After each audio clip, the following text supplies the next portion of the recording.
చంద్రబాబు రాజకీయం మాత్రం ఊసర వెళ్ళ రాజకీయం. ఈయన బాగా ముదిరిపోయిన తొండ.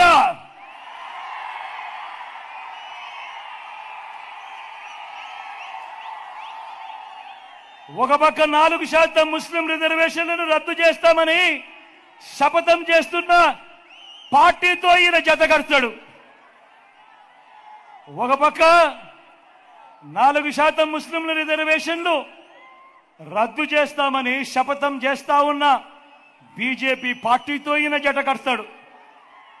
మరోపక్క మైనారిటీల ఓట్ల కోసం మైనారిటీలను మోసం చేసేందుకు ఈ చంద్రబాబు డ్రామాలు మొదలెట్టాడు. దొంగ ప్రేమ నటిస్తూ, ఒకవైపు దొంగ ప్రేమ నటిస్తూనే మరోవైపున ఎన్డీఏలోనే కొనసాగుతాను అని అంటాడు.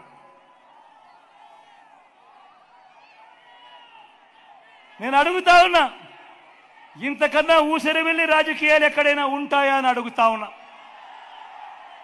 నేను ఈరోజు ధైర్యంగా చెప్తా ఉన్నా, 600 అయినా కానీ 106 అయినా కూడా 4% రిజర్వేషన్లు మైనారిటీలకు ఉండి తీరాల్సిందే అని మీ బిడ్డ ఈరోజు తలెత్తుకొని చెప్తా ఉన్నాడు.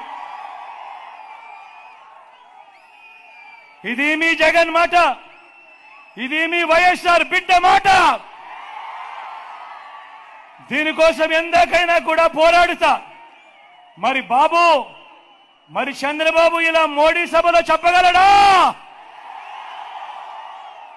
మరి ఎన్డీఏ నుంచి బయటకు రాగలడా? మరి ఎందుకు ఈ దొంగ ప్రేమ? ఒకవైపు ఎన్డీఏలోనే కొనసాగుతూ మరోవైపున వాళ్ళు 4% రిజర్వేషన్లకు వ్యతిరేకంగా ఉన్నా కూడా వాళ్ళతోనే జతకట్టి ఎందుకు ఎన్డీఏలో ఉన్నావు అని అడుగుతా ఉన్నాడు మీ బిడ్డ.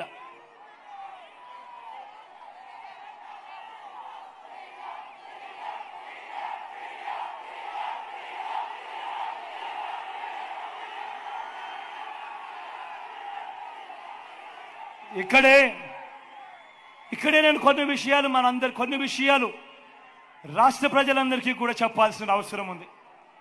ఈరోజు 4% రిజర్వేషన్లు మైనారిటీ సోదరులకు ఏదైతే ఇచ్చామో అది కేవలం మతం ప్రాతిపదికగా ఇచ్చిన రిజర్వేషన్లు కావు. ముస్లింలలో కూడా ఉన్నత వర్గాలకు రిజర్వేషన్లు వర్తించడం లేదు. పఠాన్లకు వర్తించడం లేదు, సయ్యదులకు వర్తించడం లేదు, మొఘళ్లకు కూడా వర్తించడం లేదు. ఇవి కేవలం వెనుకబాటు ప్రాతిపదికగా మాత్రమే ఇచ్చినవి. నేను ఇవాళ అడుగుతా ఉన్నా, ఇదే బీజేపీని అడుగుతా ఉన్నా, ఇదే వ్యతిరేకిస్తా ఉన్న వాళ్ళందరినీ కూడా అడుగుతా ఉన్నా. అన్ని మతాల్లో కూడా బీసీలు ఉన్నారు, ఓసీలు ఉన్నారు. ఒక్క ముస్లింలలోనే కాదు, అన్ని మతాల్లో కూడా బీసీలు ఉన్నారు, ఓసీలు ఉన్నారు.